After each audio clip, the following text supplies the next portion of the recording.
aqui é o Padre Paulo Ricardo, acolhendo você com grande alegria no nosso programa Testemunho de Fé. Nós estamos iniciando um novo ano litúrgico neste domingo, é o primeiro domingo do Advento. A Igreja, de fato, inicia o seu ano litúrgico bem antes do ano civil, porque iniciamos com a preparação para o Natal. No dia 25 de dezembro, iremos celebrar a vinda de Jesus em nossa carne. A sua vinda, primeira vinda, humilde, como uma pequena criança. Mas exatamente esta primeira vinda, humilde, escondida, em Belém, é que nos leva a pensar da sua última vinda gloriosa, a sua vinda quando ele virá para julgar os vivos e os mortos. Exatamente esse é o tema do Evangelho desse domingo. Nós iniciamos um novo ano litúrgico, por isso estamos agora no ano C, ano em que iremos ser acompanhados e conduzidos passo a passo pelo evangelista São Lucas. O Evangelho é São Lucas, capítulo 21, versículos de 25 a 28, depois um pequeno parênteses, e se pega novamente do versículo 34 a 36. Os versículos que ficam de fora, de 29 a 33, são de fato um parênteses. Trata-se de uma parábola de Jesus a respeito da figueira. Muito bem. É um evangelho que nos fala realmente do fim dos tempos. Ele inicia já dizendo diretamente: haverá sinais no sol, na lua e nas estrelas. Na terra, a aflição e a angústia apoderar-se-ão das nações pelo bramido do mar e das ondas. Os homens definharão de medo na expectativa dos males que devem sobrevir sobre toda a terra. As próprias forças do céu serão abaladas. E então verão o Filho do Homem vir sobre uma nuvem com grande glória e majestade. Quando começarem a acontecer essas coisas, reanimai-vos e levantai as vossas cabeças, porque se aproxima a vossa libertação. Vejam, até aqui, o que nós vemos é uma profecia. Não profecia no sentido de que aqui está previsto com detalhe o roteiro do que irá acontecer quando Jesus voltar na sua glória. Mas profecia no sentido de que uma palavra que vem de Deus, que nos fala realmente do destino deste mundo, através de sinais. Sinais cósmicos. O mundo aqui está dividido em três grandes partes. É a terra, onde nós habitamos, o mar e o céu. No céu haverá grandes sinais, o sol, luas, estrelas. Também na terra haverá aflição e angústia, e também no mar se voltará ao caos originário, à falta de ordem nas ondas revoltas, o bramido do mar. Muito bem, com esta descrição do versículo 25, nós temos um abalo cósmico, um abalo praticamente que total de tudo aquilo que era conhecido. Mas esse abalo não é somente externo, ele é também um abalo interior e um abalo que de fato atinge os homens. Os homens definharão de medo. A palavra aqui, definhar, na verdade poderia ser traduzida perfeitamente por desmaiarão de medo. A palavra que está lá no original grego, ela significa, ao pé da letra, um perder a alma. Não é? Está lá a palavra apó e psiché, perder a alma, como se fosse um desmaio. Bom, aqui o que é que nós podemos dizer disso tudo? O que é que Deus pretende? O que é que Jesus quer nos transmitir? Veja, não é necessário nós agora ficarmos imaginando um roteiro exato de tudo o que vai acontecer. No entanto, também não podemos ser minimalistas, colocar panos quentes e dizer não, não há por que se preocupar. Porque esse discurso de Jesus é exatamente para nos preocupar. Ele quer que nós estejamos vigilantes, acordados. E a linguagem que ele usa aqui é drástica. Se ele diz que as pessoas irão desmaiar só de pensar no que vai acontecer e nos males que irão sobreviver sobre toda a terra, é porque ele quer realmente que nós fiquemos atentos com isto. Mas ao mesmo tempo que ele narra uma série de coisas que nos deixam preocupados, nos deixam agitados, ele também narra algo de positivo. O versículo 28 diz assim: quando começarem a acontecer essas coisas, reanimai-vos e levantai as vossas cabeças, porque se aproxima a vossa libertação. Então, afinal das contas, o que deseja Jesus com esta aparente contradição? Ele quer que nós nos preocupemos ou ele quer que nós nos alegremos? Bom, isso depende do nosso estado de alma. Isso depende um pouco como é que nós estamos. Nós estamos numa época em que, quando nós falamos da educação dos nossos filhos, de uma forma geral, as pessoas têm muito medo de falar de castigo, né? E assim como nós não gostamos de falar de castigo para os nossos filhos, nós também parece que riscamos do nosso vocabulário o fato de que Deus castiga. Antigamente, qualquer coisa que a gente fazia, sempre tinha alguém que lembrava, olha, Deus castiga. E então a criança se comportava. A criança criava jeito de gente. Mas hoje em dia já não se fala mais isso. Por quê? Porque nós acreditamos num Deus de amor, de misericórdia, de bondade. Mas sejamos sinceros. Será que falar do castigo de Deus, de que Deus castiga, é realmente negar o amor de Deus? Quando nós falamos do castigo que vem dos nossos pais, nós não estamos falando de que os nossos pais não nos amam. Não é isso que nós estamos dizendo. Porque os nossos pais, quando eles nos castigam exatamente porque nos amam. Exatamente porque nos querem bem. Imagine, por exemplo, uma criança com 3 anos de idade que, com um arame na mão, se aproxima de uma tomada. E começa a usar aquele arame querendo enfiar o arame na tomada. O pai e a mãe irá alertar aquela criança. Mas como? Através de retórica, de um silogismo, de um argumento lógico, ou através de uma repreensão, de tal forma que aquela criança fique com medo daquilo que ela está fazendo. Quando um pai ou uma mãe dá umas boas palmadas numa criança que queria enfiar um arame dentro de uma tomada, estão fazendo isso porque amam. Estão fazendo isso porque aquilo é um recurso para a salvação daquela criança. Assim também Deus. Deus nos fala através do amor. A primeira imagem, a primeira mensagem que Deus nos transmite é uma mensagem de amor. Ele, afinal, morre na cruz exatamente para que nós tenhamos uma claríssima visão do quanto Ele nos ama. Deus nos prefere a tudo. Deus nos ama acima de todas as coisas. Pois bem, é assim que Deus nos ama e é assim que Ele nos atrai. Mas o problema é que muitas vezes este amor de Deus nos torna presunçosos. Nós começamos a ficar presunçosos, achando que, não, Deus é amor, Deus é bondade. Então Deus tornou-se um cúmplice. Deus não é mais Deus Pai.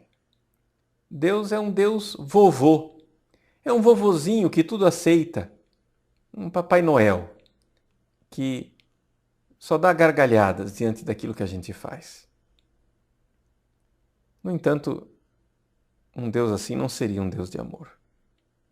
Por quê? Exatamente porque Ele nos ama Ele também nos castiga. Sim, eu ouso dizer isso. O próprio Evangelho de São Lucas, alguns versículos antes do trecho que nós lemos hoje, nos recorda isso. Capítulo 21, versículo 22, ele diz assim: porque é o dia da vingança, quando se cumprirá tudo o que está escrito. Dies irae, dies illa. Aquele será um dia de ira. E por que Deus manifesta a sua ira? Por que Deus manifesta a sua vingança? Porque Ele nos odeia? Não, porque Ele nos ama. Porque exatamente Deus sabe que Ele quer nos salvar. E porque Ele quer nos salvar, Ele permite a dor. Este abalo cósmico final que nós estamos vendo aí, esses homens desmaiando de medo, exatamente porque Deus quer nos salvar. Deus primeiro nos atrai por amor, mas se nós fecharmos o nosso coração ao seu amor, Ele, não tem dúvida, irá permitir o nosso sofrimento, permitir o castigo aqui nessa vida, para que nós não nos percamos na outra. Este é o amor de Deus. O amor de Deus que permite, sim, permite que nós soframos nesta vida. A dor, a doença nesta vida, as preocupações, as angústias, tudo isso que nos abala e nos angustia, pode ser um grande, grande dom de Deus para a nossa conversão. Eu conheço pessoas que, depois de uma doença, de um acidente, de um susto, se voltaram para Deus exatamente porque compreenderam as consequências do seu próprio pecado. Sim, Deus castiga porque ama. Porque se Ele tiver que escolher entre uma vida de bem-estar, de conforto, de prazer, seguida do inferno, e uma vida onde Ele permita um pouco de dor, de desconforto, de angústia, mas que isso nos leve à conversão e nos leve para o céu, então Ele irá preferir a segunda alternativa. Deus está preocupado com a nossa salvação eterna. Por isso esse discurso escatológico de Jesus. Nós estamos vivendo o tempo do Advento, um tempo de conversão, um tempo em que a Igreja se veste de roxo porque quer que nós nos demos conta das consequências do nosso pecado. Eu sei que todos nós gostamos de ouvir a pregação a respeito de um Deus de amor. Mas pensemos com seriedade. Olhemos ao redor a sociedade na qual nós vivemos. Olhemos até mesmo para dentro de nós. Se Deus é Deus de amor, Ele não pode ficar indiferente, por exemplo, diante de milhões e milhões de crianças que são abortadas.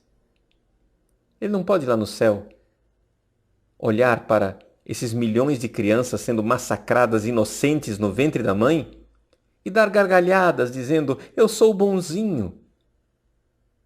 Isso não seria um Deus de amor. Isso seria o Deus da indiferença. Seria o Deus do pouco caso. O Deus que não se importa com o ser humano. Como é que Deus vai se calar diante da injustiça que nós realizamos com os pobres, por exemplo? Como é que Deus ficaria tranquilo, feliz, diante da injustiça e da pobreza, da miséria, de tantas pessoas que passam fome, quando nós temos tanto? Não, Deus não fica indiferente diante disso. Como é que Deus fica indiferente diante de tantas crianças e jovens escandalizados com os nossos pecados, com pornografia, com tantas coisas indecentes, indecorosas que nós ensinamos a eles? Deus não fica indiferente diante do escândalo. Como é que Deus ficaria indiferente diante da pedofilia? Deus ficaria indiferente diante de milhares de crianças sendo abusadas sexualmente? Não, Deus não pode ficar indiferente. Deus só pode ficar irado diante disso. Não porque ele queira a destruição do pecador, mas que ele se arrependa e tenha vida e vida eterna. Mas para isso, ele pode permitir males, pode permitir doenças, pode permitir angústias, dores. Sim, para nosso bem. Por isso esses abalos cósmicos que nós vemos no Evangelho de hoje são exatamente para nos abalar também. Para nós, de alguma forma, termos a nossa alma desmaiando diante de tudo isso que vai acontecer. A palavra do Evangelho é essa. Apopsychonton, antropon. Os homens irão desmaiar. Os homens irão perder a alma. Irão definhar diante de toda a miséria de ver o mundo que se abala por completo. Mas isso Deus permite para que nós nos arrependemos e voltemos para Ele. Eis aí a gravidade daquilo que Deus quer nos ensinar com este Evangelho. Quer nos ensinar que a todo momento precisamos estar prontos. É isso que diz o versículo 34. Velai sobre vós mesmos, para que os vossos corações não se tornem pesados com o excesso do comer, com a embriaguez, com as preocupações da vida, para que aquele dia não vos apanhe de improviso. Como um laço cairá sobre eles que habitam a face de toda a terra. Vigiai, pois, em todo tempo e orai, a fim de que vos torneis dignos de escapar a todos estes males que hão de acontecer e de vos apresentar de pé diante do Filho do Homem. Eis aí. Vigiai e orai. Nós estamos aqui nos preparando nesse tempo de Advento, esse tempo de vigilância, em que precisamos estar atentos. Atentos porque a qualquer momento pode ser pedida conta de nossa alma, de nossa vida. Existe um poeta argentino chamado Jorge Luis Borges, que morreu em 1986, com mais de 80 anos de idade. Ele escreveu um poema chamado Doomsday, o dia do juízo, o dia da ira. E nesse poema ele tem um verso que deve nos fazer pensar. Ele diz assim: No hay un instante en la vida que no esté cargado como un arma. Não há um instante na vida que não esteja carregado como uma arma. A qualquer momento pode disparar. Eis aí a vigilância. No entanto, o Evangelho estaria incompleto se eu não falasse da parte mais positiva. Ou seja, nosso Senhor quer que nós nos sintamos abalados com esses abalos cósmicos, mas essa não é a única possibilidade para a nossa alma. Existe a possibilidade de nós sermos amigos de Deus e que quando essas coisas acontecerem, nós nos encheremos de ânimo, levantaremos as nossas cabeças porque se aproxima a nossa libertação. Ou seja, a vinda de Jesus como um evento positivo, alegre, bonito. É um pouco aquela ideia a qual eu já me referi nesses últimos tempos, de estar num navio afundando. Quando eu vejo o abalo cósmico do navio que afunda, do mundo que passa, ver o Salvador que vem para me resgatar e me tirar desse navio que afunda, isso não deve me entristecer. Ao contrário, deve me alegrar. Deve me encher de esperança. Porque serei salvo. O mundo afundará, mas eu não afundarei com ele. E esse é o lado positivo. Para lembrar esses dois lados, essas duas realidades, os santos padres fizeram uma comparação interessante. A comparação do mercenário, do escravo e do filho. Como é que nós podemos medir o nosso amor por Deus? Se eu obedeço a Deus, faço as coisas que Deus deseja porque quero a recompensa do céu simplesmente, então eu sou um mercenário. Pois bem, sendo um mercenário, eu faço as coisas porque quero receber a recompensa, quero receber o céu. Se eu faço as coisas e obedeço a Deus porque tenho medo do castigo, esse castigo do qual nós estamos falando, pois bem, então eu sou um escravo, que faz as coisas com medo do chicote, com medo do azorrague. No mercenário e no escravo nós não temos aquilo que é o ideal cristão. O ideal cristão está no filho. O ideal cristão está em amar. Está em saber que eu preciso amar a Deus não porque Ele vai me dar o céu. Eu preciso amar a Deus não porque Ele vai me dar o inferno. Eu preciso amar a Deus porque Ele é Deus. Meu Pai me amou e eu preciso amá-lo de volta. Eu preciso amar a Deus porque Deus é Deus. Eis aí.